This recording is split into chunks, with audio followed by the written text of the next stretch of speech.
Bayangkan, kamu mendarat di pantai asing saat fajar, lalu baru sadar kalau tempat itu salah. Musuh sudah menunggu di atas bukit, dan mundur bukan pilihan. Itulah yang dialami ribuan tentara Australia di Gallipoli. Rencananya ambisius, kenyataannya kacau. Dan hari demi hari, mereka bertahan di posisi yang tidak pernah bergerak. Sementara perintah terus datang, seolah semua masih bisa dimenangkan.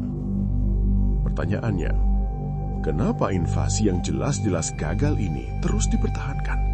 Dan bagaimana kekalahan ini justru membentuk identitas nasional Australia? Tidak ada yang terlihat salah pada pagi itu. Laut tenang, angin ringan, langit pucat seperti kanvas kosong.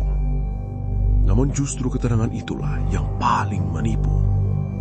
Karena beberapa menit kemudian, pantai kecil di semenanjung Gallipoli akan berubah menjadi tempat di mana ribuan mimpi berakhir, bahkan sebelum sempat dimulai. Inilah tragedinya. Sebuah invasi besar sekutu yang dirancang untuk mengubah arah Perang Dunia Pertama justru menjadi simbol kegagalan, kesalahan, dan pengorbanan yang sia-sia. Yang membuatnya gila dalam ini, banyak tentara yang mendarat di sana tidak tahu apa yang menunggu mereka.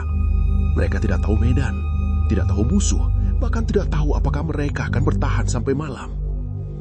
Dan kenapa kamu harus terus mendengarkan?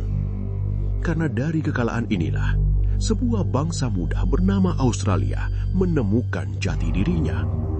Bukan lewat kemenangan, melainkan lewat penderitaan bersama. Australia pada tahun 1915 bukanlah negara yang siap perang. Ia masih muda, masih mencari jati diri. Ketika Inggris memanggil, Australia menjawab. Puluhan ribu pemuda mendaftar. Banyak yang belum pernah meninggalkan kampung halamannya, belum pernah menyeberangi lautan, belum pernah memegang senjata dalam kondisi nyata. Mereka datang dengan bayangan petualangan, dengan cerita kepahlawanan, dengan keyakinan bahwa perang akan cepat selesai. Pertanyaannya sederhana. Bagaimana mungkin mereka tahu bahwa Gallipoli akan menjadi kuburan massal?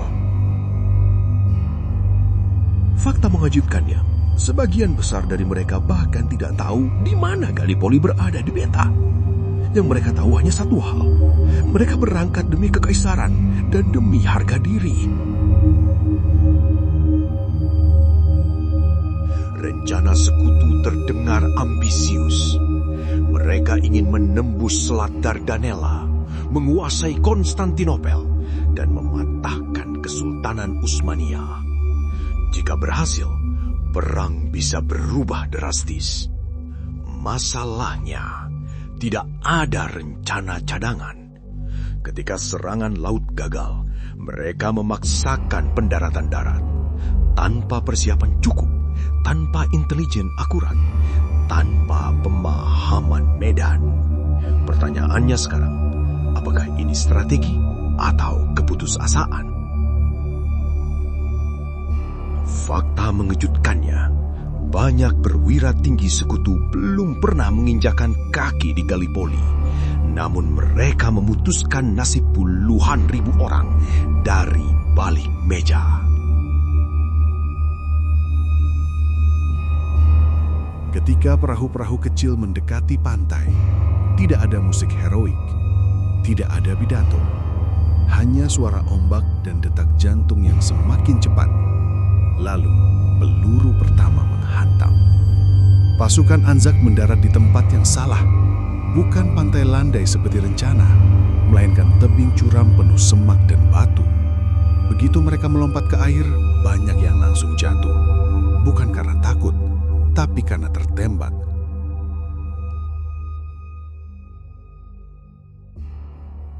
Pertanyaannya mengerikan. Bagaimana bertahan jika bahkan berdiri saja sudah berarti mati? Di atas bukit, pasukan Utsmania menunggu. Mereka tidak berjumlah lebih banyak, mereka tidak lebih lengkap, tapi mereka berada di posisi sempurna dan mereka dipimpin yang mengerti arti pengorbanan, Mustafa Kemal. Perintahnya bukan tentang kemenangan, melainkan waktu. Ia tahu satu hal, jika mereka bisa menahan sekutu cukup lama, invasi ini akan mati dengan sendirinya. Fakta mengejutkannya, banyak tentara Utsmaniyah berusia sama muda dengan tentara Australia. Dua kelompok pemuda, sama-sama jauh dari rumah, sama-sama dijadikan pion. Hari berubah menjadi minggu, minggu menjadi bulan, namun garis depan hampir tidak bergeser. Gallipoli berubah menjadi perang menunggu. Menunggu perintah, menunggu suplai, menunggu kematian. Lalat memenuhi udara, bau busuk mayat tak pernah hilang. Air bersih menjadi barang langka. Pertanyaannya kini, berapa lama manusia bisa bertahan dalam kondisi seperti ini? Fakta mengejutkan, penyakit membunuh lebih banyak tentara daripada peluru. Di tengah kekacauan itu, sesuatu yang tidak direncanakan justru muncul. Ikatan. Tentara Australia dikenal karena satu hal. Mereka tidak meninggalkan teman. Jika satu orang maju, yang lain mengikuti. Bukan karena perintah, tapi karena rasa tanggung jawab. Disinilah identitas itu lahir. Bukan di gedung pemerintahan, melainkan di parit berlumpur. Akhirnya, sekutu menyerah. Tidak ada pengumuman besar, tidak ada pengakuan gagal. Hanya evakuasi diam-diam di malam hari. Ironisnya, itu adalah operasi paling rapi selama Gallipoli. Lebih dari 8.700 tentara Australia tewas. Ribuan lainnya pulang dengan luka yang tidak terlihat. Bagi dunia, Gallipoli adalah kesalahan strategi. Bagi Australia, Gallipoli adalah cermin. Cermin tentang keberanian, tentang kesetiaan, tentang harga dari sebuah identitas.